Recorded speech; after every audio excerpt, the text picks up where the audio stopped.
오늘 주제는 아모스의 키아즘 구조입니다. 아모스, 짐을 지는 사람이라는 의미예요.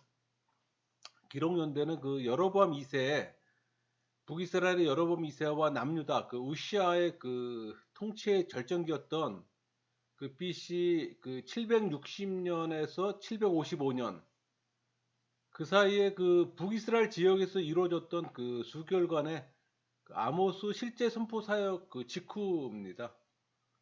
그러니까 수신자는 정치, 경제, 뭐 군사적으로 최고의 번영기를 구가했으나 도덕적, 뭐 종교적으로 타락이 극심했던 북이스라엘을 대상으로 합니다. 내용을 한마디로 정리하면 일시적 번영에 도취돼서 신앙을 떠나 타락한 선민의 사회 정의의 사실을 중심으로 한 적나라한 지적과 또 그에 대한 철저한 심판, 그리고 공의의 징계, 또 이후에 하나님의 무조건 은혜에 의한 어떤 회복의 약속이에요. 여러분, 이 구약 선지자들이 공통적으로 예언하는 핵심 주제가 세 가지가 있습니다. 이 세 가지 그대로 나열했는데, 여호와를 떠나 타락한 남북 선민 국가에 대한 심판으로서 BC 722년 북이스라엘과 BC 586년에 남유다 멸망과 백성들의 포수, 두 번째는 여호와의 은혜로 BC 538년 바사 왕 고레스 칙령을 기점으로 한 본토 기환의 회복. 세 번째는 세상 끝날 메시아가 등장해 세상 역사를 종결하시고 또 새 심판 이후 선민을 중심으로 세우실 영원한 축복의 나라의 도래. 이 세 가지가 구약 선지서 17권들은 이 셋 중에 하나 다 포함이 돼요. 또는 세 개를 다 동시적으로 아우르는 또 예언의 말씀도 있어요. 그러니까 대선지서들은 이 세 가지 요소를 전부 다 통식으로 포괄합니다. 반면에 소선지서 12권은 각각 어느 한 부분이나 두 부분에 집중하는 경향이 있어요. 이제 그게 대선지서하고 소선지서의 차이점이에요. 아모스는 요나나 호세아 이 사람들과 함께 BC 8세기 중엽에 활동했어요. 아모스 등장 시기는 분열 왕국의 절정기로서 근동 최초의 제국이었던 아수르가 발흥하기 이전입니다. 이때는 외적으로는 최고의 번영과 부강을 이룩한 시대였어요. 그러나 내적으로는 더 이상 돌이킬 수 없는 타락의 길로 치닫고 있었던 시대였습니다. 이런 시대에 아모스는 북이스라엘을 대상으로 여호와의 심판에 의한 남북 선민 국가의 멸망 예언을 또 집중적으로 선포했어요. 아모스는 문서 선지자들 중에서는 유일하게 자기 출신 남유다를 떠나서 북이스라엘에서 활동한 선지자였던 겁니다. 아모스 고향은 남유다 예루살렘에서 한 20km 떨어지는 드고아입니다. 그러니까 드고아 출신으로서 북이스라엘 수도 사마리아로 올라가서 예언 활동을 한 선지자였어요. 그러니까 드고아는 농경이 불가능한 땅이었고, 다만 이 남북으로 가로질르는 이 대로와 동서로 있는 이 교통로가 교차하는 그런 교통 거점에 위치하고 있었어요. 그래서 외부 세계와 소통이 유지가 되었습니다. 여러분이 이 이스라엘 이 능선에 있는 도로가 족장의 도로잖아요. 그 족장의 도로 이제 근처에 있었던 겁니다.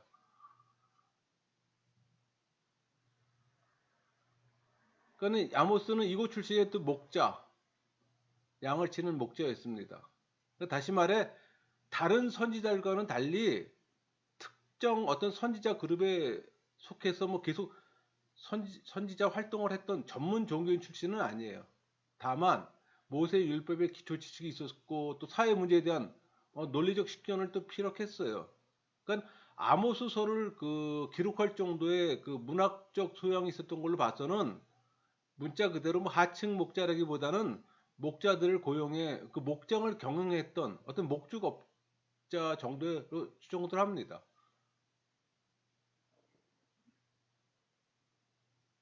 그러니까 비전문 선지자잖아요. 그 남유다 사람으로서 그 북이스라엘에 올라가 또 하나님의 심판을 외쳤다는 점에서는 독특해요. 또 아모스는 양떼를 거래하기 위해 양떼와 일꾼들 데리고 남유다와 북이스라엘 주요 도시들을 자주 왕래했을 거로 또 추정합니다. 그러니까 다윗과 솔로몬 이후 최고조의 그 번영을 구가하면서 여호와를 떠나 우상 숭배를 도입하고 또 부정부패 압제와 학대가 일상화된 도시사회 또 현실을 목격했을 겁니다. 만약 그 도시를 왕래하다 보면 그때마다 또 아모스는 거친 들녘에서 양떼들과 또 함께 살며 또 하나님 앞에 경건한 삶을 살아가는 시골 출신의 목자로서 또 분노와 또 괴리감을 또 금할 수 없었을 거예요. 그러니까 하나님께서는 이 순수한 여호와 신앙을 간직한 사람으로 예리한 어떤 문제 의식과 비판 의식을 갖춘 이 아모스를 들어 이 북이스라엘 대상으로 심판 경고의 예언을 또 선포하게 하셨어요. 그러니까 독특한 출신 배경과 또 뜨거운 열정은 독창적이면서도 또 가슴을 울리는 특유의 어떤 문학적 묘사로 또 선명하게 빛을 또 발합니다. 그러니까 아모스가 활동하던 당시는 북이스라엘 13대 왕 여로보암 2세, 남유다에서는 10대 왕 우시아가 치리하던 때였어요. 그러니까 이 시기는 남유다와 북이스라엘 모두가 정치, 경제, 군사적으로 크게 번영하던 때였던 겁니다. 그러니까 북이스라엘 13대 왕 이 여로보암 2세는 당시 그 신흥 강대국 아수르의 계속된 공격으로 국력이 약해진 그 북쪽의 아람을 공격해요. 그래서 수도 다메섹을 정복하고 또 남쪽에 요단 동편 쪽에 모압까지 공략함으로 하나님께서 그 모세를 통해 이스라엘 민족에게 약속했던 북쪽 경계 하맛 어기에서 남쪽 아라바까지 그 영토를 다 정복합니다. 그러니까 이스라엘 역사상 이렇게 광대한 영토를 차지한 때는 다윗과 솔로몬 시대를 제외하면 여로보암 2세 때뿐이에요. 그러니까 여로보암 2세는 국가 경영에도 능했어요. 이 가나안 땅의 이 지리적 여건을 이용해서 또 중개무역으로 또 국가의 부를 축적하고 이로써 북이스라엘은 다윗과 솔로몬 이후 그 명실상부한 경제적, 정치적 그 전성기를 또 구가합니다. 반면에 남유다 그 우시양 왕도 성벽 보수하고 군대 재무장에서 앞에 그 선왕 아마샤 때 북이스라엘에게 대패했잖아요. 그래서 그 당시 북이스라엘 속국이 되었어요. 그 굴레에서 벗어나지 못했었는데 이 우시아 때 북이스라엘과 대치하면서 블레셋 아라비아에게 대승 거두고 또 암몬 복속시키고 또 광야를 개간해 농토로 바꾸는 동시에 이 망루를 세워 군사력과 경제력을 동시에 또 신장시킵니다. 그러니까 기존 농경지에서도 이 수리 시설을 개선해 생산량을 또 배가시켜요. 그러니까 남유다도 북이스라엘과 경제 관계 속에서 번영을 일으켜 또 세력 균형을 또 유지시키는 거예요. 사실 우시아 왕 같은 경우는 농업을 선호했어요.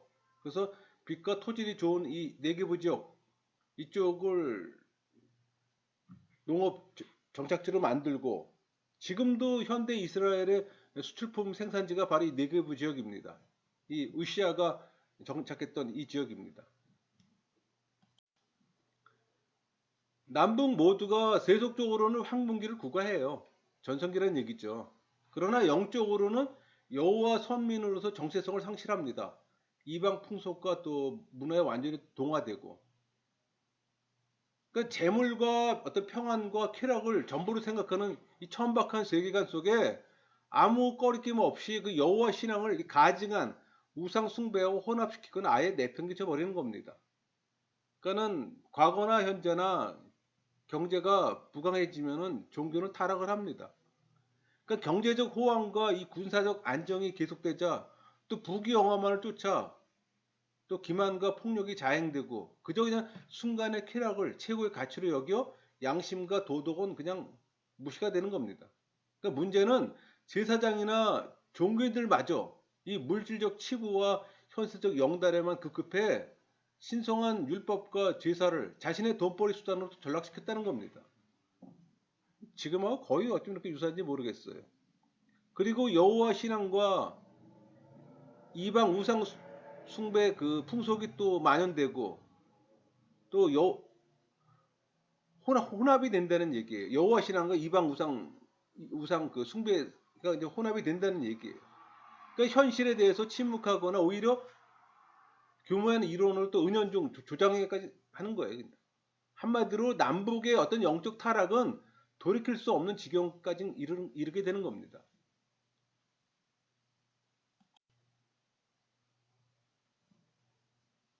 이처럼 극심한 타락으로 인해 사람들은 또 죄에 대해 무감각해지고 개인은 물론 사회 전반에 타락하는 겁니다.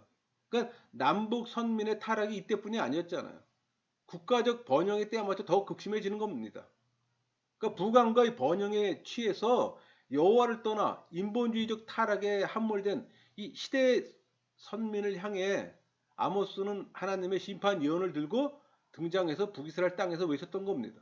그러니까 아모스는 남유다와 북이스라엘이 모두 다 정치 경제적으로 절정에 이뤘던 그 760년에서 755년 그 사이 수개월 동안 그 북이스라엘에서 예언 활동을 한 거로 모든 학자들이 추측해요. 여러분 유대 전승은 이 아모스가 베델 그 제사장 아마시아의 그 박해로 거의 그 회복 불능 상태가 됩니다. 그래서 고향인 드거로 돌아와 본소를 쓰고 얼마 후 생을 마감했다고 전합니다. 아모스가 그 여호와의 그 선민 심판을 초래하는 이 범죄 사실을 지적함에 있어서 무엇보다도 당시 사회 그 지배층이 주도한 어떤 사회 정의의 붕괴에 초점을 맞추고 있다는 사실이에요. 그러니까 다른 예언서도 이 지배 계층의 뭐 책임을 간간히 지적은 해요. 또 부패한 선민 사회 안에서 이 사회 정의의 실존을 또 개탄하기도 합니다. 그러나 아모스의 경우처럼 어떤 일관된 강력한 어조로 이 지배층을 필두로 한 이 사회 정의 붕괴를 선민 심판의 어떤 그 결정적 원인으로 제시하는 경우는 없었어요. 아모스가 유일합니다. 또 거의 같은 시기에 이 북이스라엘에서 여호와의 심판을 예언했던 호세아가 심판의 원인으로서 우상 숭배와 관련된 종교적 타락을 지적했다는 어떤 그 사실과 또 선명한 대조를 이뤄요. 그러니까 아모스가 지적한 사회 정의의 붕괴에 대한 이 비판은 강자의 약자에 대한 학대, 뭐 수탈과 폭리, 뭐 성적 학대, 사치와 방탕, 또 신성 모독과 교만 등 현대 사회에서도 쉽게 발견되는 각종 불의를 망라하고 있어요. 그러니까 아모스 시대 때나 우리 시대나 지금 거의 동일하다는 얘기예요. 아모스는 또 북이스라엘의 그 영적 종교적 타락상과 오류도 수차례 또 걸쳐서 예리하게 지적하고 있습니다. 그래서 2장, 3장, 5장에서도 계속 언급되는데 다른 예언서들은 어떤 지역적이거나 이 부수적 문제로 다루어진 어떤 사회 정의의 문제를 아모스는 더 심층적으로 무엇보다도 우선적으로 다룬다는 게 좀 특징이에요. 그러니까 여호와 절대 신앙과 진정한 사회 정의와 인간의 이 실현은 동전의 어떤 양면 같아요. 그러니까 불가분의 관계입니다. 그러니까 여호와 절대 신앙이 보다 근원적인 문제임은 두말할 나위가 없는 거고. 그러니까 아모스는 여호와를 떠난 어떤 결과론적 현상으로서의 부패를 지적합니다. 그러니까 절대 신앙이 우선 회복될 때만 이 정의로운 사회와 박애와 존중이 가능하다는 사실을 또 잊지 않고 있어요. 그래서 북이스라엘로 올라가서 북이스라엘 1차적 대상으로 예언을 선포합니다. 물론 대부분 남북 선민 대상으로 하고 있어요. 그러니까 일부 남북 선민을 구분해 지칭하는 경우도 있고 때로는 남북 선민 모두를 또 포괄하고 지칭하고 있음을 또 봅니다. 이 아모스 내용 구조를 보면은 9장으로 돼 있어요. 그래서 한 4개, 4부로 구성되어 있습니다. 그러니까는 1부는 1장, 2장이에요. 8나라 심판 예언집입니다. 2부는 3장에서 6장까지예요. 그러니까 북이스라엘의 심판 예언집이에요. 여긴 3개의 설교가 있습니다. 3부는 7장 1절에서 9장 10절까지. 그러니까 남북 선민 모두를 향한 이 심판의 확실성과 이 집행의 준원함을 강도를 이 점층적으로 보여주는 5가지 환상과 삽입 기사로 이제 추가됩니다. 그리고 4부는 9장 11절에서 이제 15절까지인데 이 5가지 요소로 이루어진 선민회복 약속. 그러니까 이 4부는 5절이에요. 근데 그 5절이 한 문단으로 이루어져 있습니다.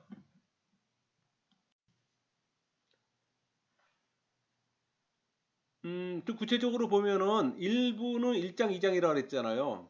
그러니까 8개 나라 심판 예언집입니다. 그러니까 먼저 아람, 블레셋, 베니게, 에돔, 암몬, 모압 선으로 되어 있잖아요. 이 6국에 대한 심판 예언을 기록한 후에 다음에 남유다 북이스라엘 순으로 심판 예언이 기록되어 있어요.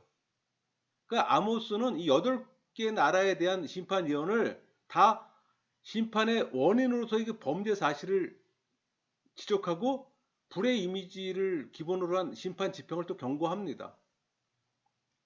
그리고 예언의 권위 확보를 위해 여호와 자신의 직접 예언임을 또 밝혀요. 그래서 4가지 기본 요소를 그리고 거기다 동일한 어떤 고정 문구를 사용해서 전형적으로 또 기록하고 있어요. 그런 부분들은 이따 우리가 이제 키아즘 구조에서 볼 겁니다. 그러나 이 북이스라엘의 심판 예언의 경우에는 기본 패턴을 지키면서도 그 분량이 2배가 넘고 특히 2번째 요소인 심판의 원인 제시는 유독 이중으로 되어 있어요. 또 3번째 심판 집행 경고의 경우에는 고정 문구도 변형시키는 등 파격을 또 보입니다.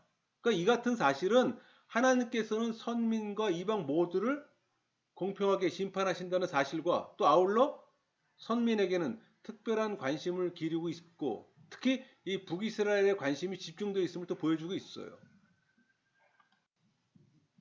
2부는 3장에서 6장까지입니다. 여기는 3편의 북이스라엘 심판 예언집이에요. 그러니까 첫 번째는 북이스라엘 향한 여호와의 심판이 확정되고 두 번째는 철저한 집행에 대한 그 예언이 기록되어 있는 사이에 각종 재해를 통한 여호와의 거듭된 각성 촉구에도 불구하고 돌아서지 않는 그 북이스라엘의 완악함에 대한 여호와의 한탄이에요.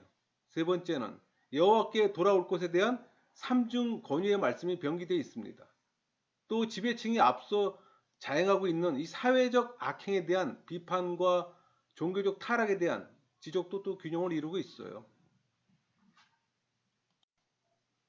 특히 그 여호와 날에 대한 어떤 선민주의적 미신적 기대와 형식적 기복적 종교 행위 등 그러니까 당시 북이스라엘의 어떤 종교적 문제점을 지적하는 문명에서 기록된 그 유명한 말씀 5장 24절 오직 정의를 물같이 공의를 마르지 않는 강같이 흐르게 할지어다 라는 이 구절은 아모스 어떤 특유의 사회 정의에 대한 관심과 뭐 종교적 어리석은 행위에 대한 비판을 동시에 함축한 유명 구절로 우리가 알고 있습니다.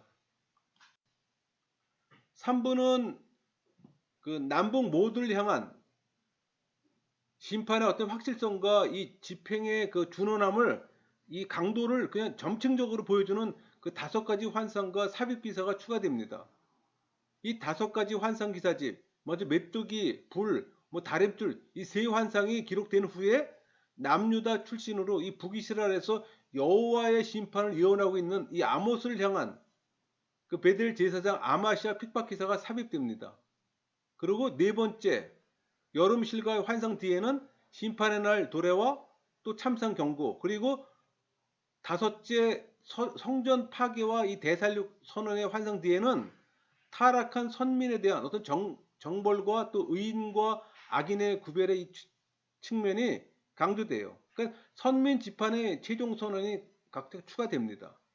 그러니까 먼저 제시된 메뚜기와 이 불환상의 경우 아모스의 중보기도로 또 여호와의 심판이 취소됩니다. 그러면서 다림줄과 여름실과 환상의 경우는 이제 더 이상 용서가 없음을 또 선언한 후에 다만 심판 집행의 구체적 양상이 강조돼요. 5째 성전 파괴 그 환상에서는 더 이상 용서하지 않는다는 그 말씀조차 생략돼요. 그리고서 선민 전원을 철저하게 멸하실 것이라는 최종적 사실만을 또 강조합니다.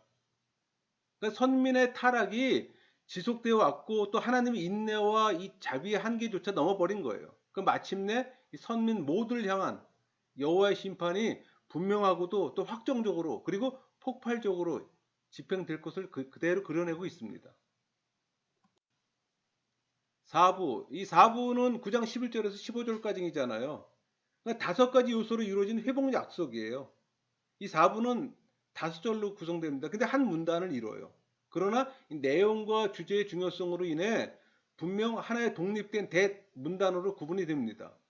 그러니까 우리가 앞에서 봤던 1부에서 3부의 내용들은 모두 심판에 관련 내용이잖아요. 근데 이 4부는 짧은 분량이지만 유일하게 선민 구원과 회복을 말해줍니다. 그러니까 아모스서는 심판 경고와 이 구원의 약속이 균형을 이뤄요. 또 여호와의 사랑과 은혜에 의해 이 선민의 역사는 심판받아 멸망하는 것으로 끝나지 않고 끝내 영원한 구원과 축복으로 또 승화될 것임을 또 강력히 상징합니다. 그 4부의 이 선민 회복 약속은 다윗 왕가의 왕위 복원으로 만국을 기업으로 주시고 또 풍요와 번영, 또 선민의 해방과 본토 기환, 또 영원한 평안과 보존의 약속 등 5가지 요소로 이루어져 있어요. 그러니까 구약 선민 이스라엘에게만 이 보장하신 회복의 약속을 넘어서 모든 시대의 선민이 여호와의 구속사가 끝나는 날 천국에서 누릴 영원한 종말론적 또 축복의 원형이 아닐 수 없어요. 여러분 이 시대 성도 각자가 누릴 영원한 축복을 사모하며 지금 이 순간에도 각자 순례길을 기쁘게 걷고 있는 겁니다. 이제 키아즘 구조로 들어가 볼까요? 그 1장 2장하고 같이 맞물려 있어요. 그 1장 장 제목 열방에 대한 심판이 되겠고 그 줄거리는 그 유다 왕 우시아 때, 그 북이스라엘은 여로보암 2세 때죠. 이 아모스가 다메섹, 블레셋, 두로, 에돔, 암몬에 대해 심판을 선언합니다. 2장의 장 제목은 남유다와 북이스라엘에 대한 심판이에요. 그러니까 줄거리, 모압과 남유다와 북이스라엘이 죄로 인해 받을 심판을 말하면서 또 하나님의 은혜를 잊음으로 또 하나님의 심판이 임할 것이라고 합니다. 구조 분석은 A 1, 2, 3, 4, 5, 6, 7, 8이 각 나라들이죠. 3장 장 제목은 이스라엘의 심판입니다. 줄거리는 그러니까 이스라엘의 모든 제약을 보응해 사면의 대적들이 침략해 이스라엘의 힘을 또 약하게 하고 궁궐을 약탈하고 그러니까 그들의 모든 사치를 위한 이 궁들이 멸망당할 것을 또 이야기합니다. 그러니까 내용 분해를 하면은 1절, 2절은 책의 서원과 또 심판 예언의 대상자인 북이스라엘 심판을 선언하고 3장서부터 8장까지는 아모스 자신의 그 계시에 의한 어떤 심판 예언의 수행을 9가지 질문과 하나의 명제를 제시합니다. 9절부터 15절까지는 심판 예언의 어떤 증언자인 주변 나라들의 초청과 또 여호와의 북이스라엘 심판을 선언해요.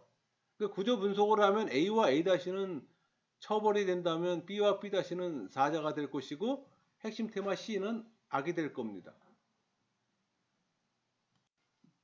4장의 장 제목은 범죄에 대한 탄식. 그러니까 줄거리는 시간이 갈수록 이스라엘은 점점 타락해요. 그 정도가 점점 심각 수준에 이릅니다. 그럼에도 불구하고 하나님께서는 다시 한번 그들에게 은혜를 또 베푸시길 원하셔요. 그러니까 하나님 만나기를 예비하라고 또 권고합니다. 내용 분해를 하면 1절부터 5절까지는 지배층에 대한 심판 선언, 또 우상 숭배에 대한 아모스의 조롱이에요. 6절부터 13절까지는 거듭된 이스라엘의 회개 거부와 확정된 심판 선언입니다. 그러니까 구조 분석을 하면은 A 1, 2, 3, 4, 5가 동일하게 돌아오지 아니하였느니라. 5장 장 제목은 이스라엘에 대한 애가입니다. 그러니까 줄거리는 이스라엘의 엎드려 있음을 슬퍼하면서 또 여호와를 찾으면 살 것이라고 권면해요. 가난한 자를 확대하고 이 부당한 세금을 거두어 사치하는 자들에게 살기 위해 선을 구하고 오직 공법을 물같이 정의를 하수같이 흘리라고 또 외치고 있어요. 그러니까 내용 분해를 하면은 4장 12절 13절은 확정된 심판 선언이에요. 그러니까 4장하고 5장하고 같이 맞물려 있는데 5장 1절에 3절까지는 북이스라엘에 대한 애가 서문이라면 4절부터 8절까지는 여호와를 찾으라는 촉구고, 구조 분석을 하면 A와 A-는 여호와 이름이 될 것이고 B와 B-는 그 땅에 던지다, C와 C-는 여호와의 말씀이 되겠죠. 5장 9절에서 17절까지 여기 그 내용을 분해하면은 북이스라엘 현실 비판을 통한 회개 촉구입니다. 14절, 15절 같은 경우는 선의 추구의 이중 권유를 통한 또 회개 촉구라면 16절, 17절은 여호와 심판의 집행으로 인한 그 북이스라엘에 대한 애국 예고예요. 구조 분석을 하면 A와 A-는 포도원이 될 것이고 B와 B-는 선과 악이 되겠죠. 5장 18절에서 27절까지 내용 분해를 하면은 18에서 20절까지는 심판이 시행될 여호와의 날, 21절에서 27절까지 거짓 예배지에 대한 심판 경고가 되겠고, 구조 분석은 A와 A-는 고난이 될 겁니다. B와 B-는 재물, 핵심 테마 C는 정의가 되겠죠. 6장 장제목은 지도자들에 대한 심판. 줄거리는 그 아모스는 그 이스라엘의 지도자들이 이 자만심에 빠져서 이 닥쳐올 환란을 전혀 생각하지 않는 거예요. 그래서 뭐 교만과 사치에 빠지고 또 자신의 제약된 길을 깨닫지 못하는 실상을 슬퍼하면서 닥쳐올 어떤 환란과 포로로 잡혀갈 미래를 예언합니다. 내용 분해를 하면은 1절에서 7절까지는 안일한 정치 지도자들의 책망, 8절에서 11절까지는 북이스라엘에 대한 심판 선언이라면 12절에서 14절까지는 북이스라엘 멸망의 필연성이에요. 구조 분석을 하면은 A와 A-는 외국의 탄압이라면 B와 B-는 악이 될 것이고 C, 핵심 테마 C는 도시의 파멸이 될 겁니다. 7장의 장제목은 메뚜기, 불, 다림줄 환상, 세계 환상이죠. 줄거리는 아모스는 이 메뚜기, 불, 이 다림줄 환상을 통해 이스라엘의 내릴 징보를 봤어요. 그때 베델의 제사장 아마시아는 또 여로보암 왕에게 또 아모스를 모함하고, 그래서 아모스를 베델에서 쫓아내려고 했고 또 아모스는 아마시아 가족의 이말 또 재앙을 예언합니다. 그러니까 내용 분해를 하면은 1절부터 3절까지는 첫째 환상 메뚜기예요. 근데 여러분 요 첫째 환상에서는 보리된 심판을 얘기를 합니다. 그러니까 4절부터 6절까지는 둘째 환상 불이에요. 이것도 마찬가지로 보리된 심판이고, 구조 분석을 하면 A와 A-는 주님이 보여주시다, B와 B-는 아모스의 질문이 될 거고 C와 C-는 이루지 아니하리라.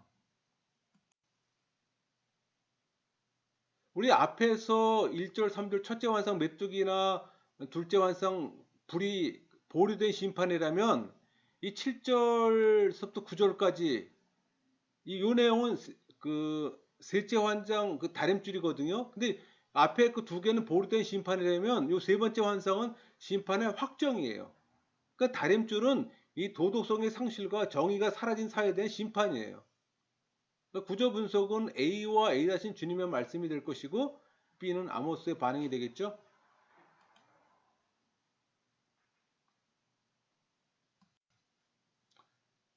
7장 10절에서 17절 요거 내용은 그 삽입 기사로 아모스에 대한 베델 제사장 아마시아의 핍박이에요. 구조 분석을 하면은 A와 A-는 파멸의 예언이라면 B와 B-는 예언하지 말라. C는 나는 선지자가 아니다가 되겠죠. 8장의 장제목은 여름갈 환상. 줄거리는 그 여름 과일 광주리 환상을 통해 보기는 화려해요. 그러나 조만간 썩을 수밖에 없는 여름 과일처럼 지금은 너희가 부강하나 부패로 인해 멸망으로 끝날 그 이스라엘의 미래를 보여줍니다. 그리고 이 말씀이 없는 기근과 우상으로 인해 또 엎드러질 걸 예언해요. 그러니까 1절에서 3절의 내용을 보면 넷째 환상 여름 실과예요. 요 넷째 환상은 심판의 확정입니다. 구조 분석을 하면은 A와 A-는 여호와의 말씀이라면 B는 아모스의 반응이 되겠죠. 9장의 장제목은 부서지는 문지방 환상, 이스라엘의 회복. 그러니까 줄거리는 이스라엘은 하나님의 심판으로 어느 곳에서도 살아남지 못해요. 그렇게 멸망당합니다. 그러나 야곱의 집은 완전히 멸하지 않고 알갱이는 남을 것임을 또 예언합니다. 이어 그날에 메시아 왕국으로 표현된 이 다윗 왕국의 재건과 이스라엘의 회복과 축복에 대해 예언하고 있어요. 그러니까 내용 분해를 하면 4절부터 14절까지는 여호와의 날 심판의 참상 선포라면은 9장 1절에서 4절까지는 다섯째 환상에 그러니까 성전 파괴. 요거는 그 심판의 최종적 확인입니다. 그러니까 5절에서 6절은 심판주로서 하나님 권능이라면 7절부터 10절까지는 북이스라엘 멸망의 최후 선언. 그러니까 구조 분석은 A와 A-는 여호와의 눈이 범죄한 나라를 주목하노니라면 B와 B-는 애통이 될 것이고 C와 C-는 고통. 핵심 테마 D는 다시 일어나지 못하리라. 9장 11절, 11절에서 15절까지 내용은 이스라엘 회복과 메시아 왕국 도래 예언. 그러면 구조 분석을 하면은 그 수평 대칭 구조예요. 그러니까 A와 A-는 회복이 될 것이고 B와 B-는 땅의 소유가 되겠죠. 그 아모스 활동 시기에는 그 북이스라엘이 멸망하기 40년 전 40년 전입니다.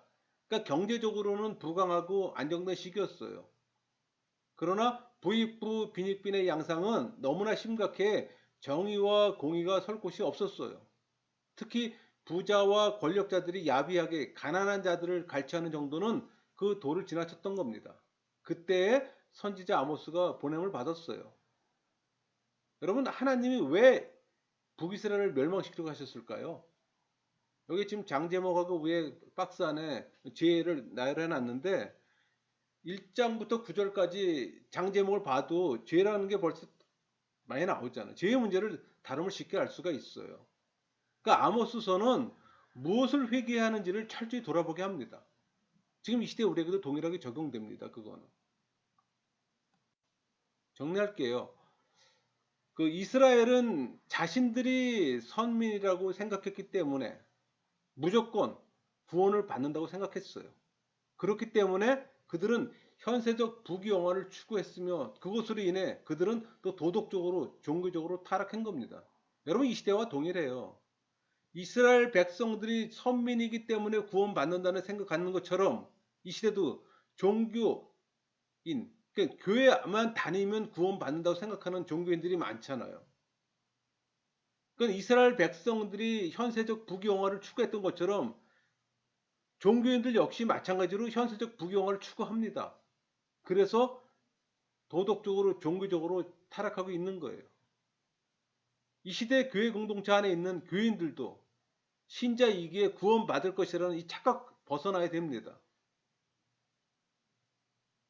아모스서를 읽다 보면은 선민이라고 착각 속에 살았던 그들하고 지금 이 시대 교회 안에 있는 종교인들하고 너무나 동일해요. 유사할 정도가 아니라 똑같아요, 그냥.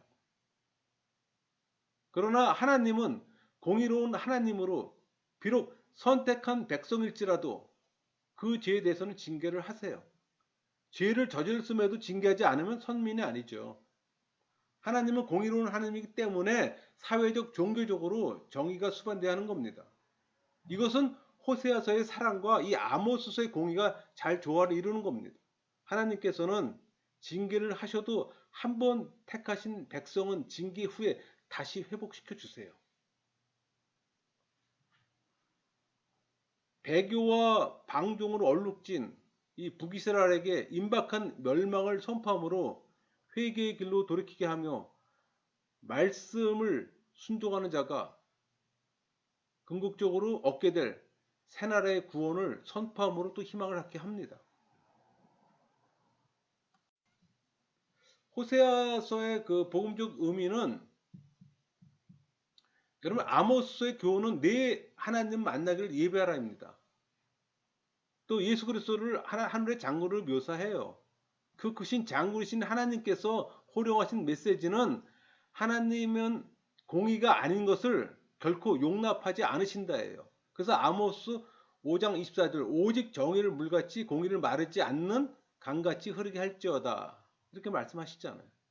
그러면서도 그들이 아수르에 멸망될 것을 예고하세요. 그러나 장래의 소망을 엿보이면서 돌아오라. 또 권면하세요. 여러분의 선택은 세속입니까? 하나님입니까? 말씀을 마치겠습니다.